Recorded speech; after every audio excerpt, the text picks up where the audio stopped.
How does a 9-year-old kid in Hawaii, a poor kid, get to this point? Yeah. Well, I wasn't poor by most people's standards, but I came from a family with a poor attitude, if you know what I mean. Because rich, poor, middle class, poverty starts with a fundamental attitude. So I was in Hawaii, I was 9 years old. My father was the head of education, PhD. Very smart man, good guy. And for some reason, we moved across town and I went to a school with rich kids. So this is a little town called Hilo, Hawaii. That's not on the map anywhere, but it is. It's a sugar plantation town. So when I was 9 years old, I moved to this rich kid's school. And suddenly I realized I was poor because it's relative, as Einstein, it's all relative. And my classmates were mostly white guys. And I was one of the few Asians in the class. And these guys, their fathers owned the banks, they owned the plantations, they owned the car dealerships, they owned the meat packing company, they owned the ranches. And I'm going, how come my dad doesn't own that? So I remember raising my hand when I was 9 years old, talking to my fourth grade teacher, and I said, when am I going to learn about money? And she was this woman who should have retired 50 years earlier. She was so sick and tired of kids by this time. She says, the love of money is the root of all evil. And I said, what am I, in Sunday school? And I was this punky little 9-year-old kid. And she says, we don't teach money at school. I said, why not? And she couldn't answer me. And she got very flustered. She said, sit down, take your seat.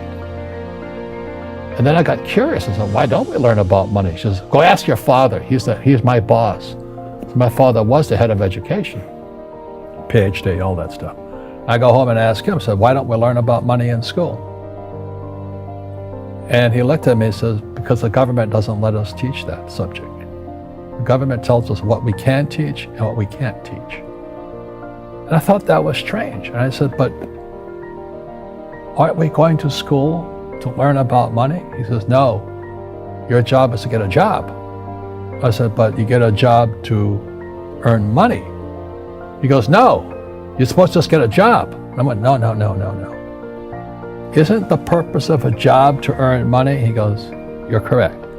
I said, so why don't I just learn about money?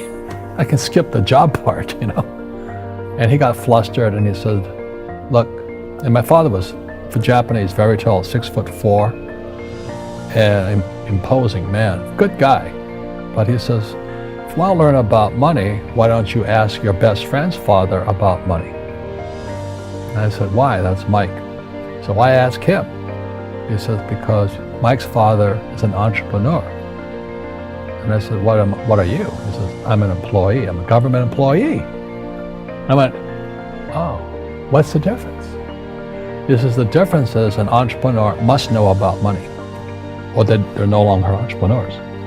And he says an employee doesn't have to know anything about money, because the government will take care of them, the company will take care of them. So I'm all confused.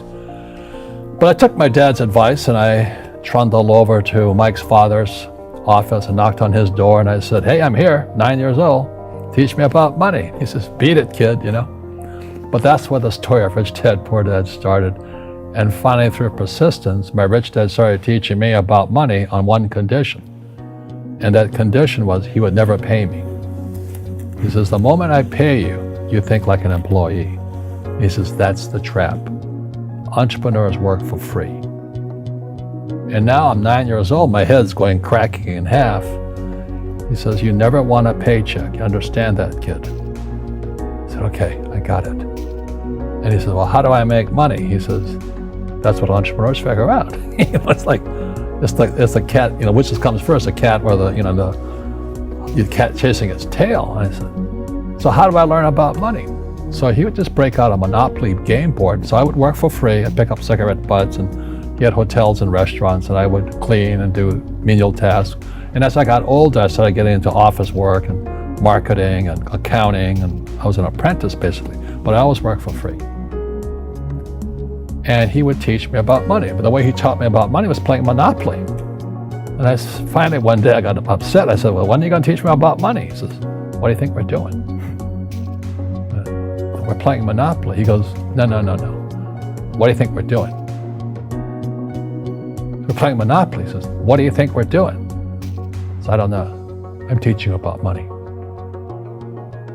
And then that's when, you have one greenhouse. He says, there's many formulas for great success in money. There's thousands of them, but one of the best ones found on the game of Monopoly. It still is today.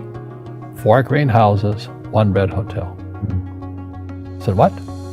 He says, one of the greatest ways to acquire great wealth is playing Monopoly in real life. 4 greenhouses, 1 red hotel. Well, is that all there is? He goes, that's it.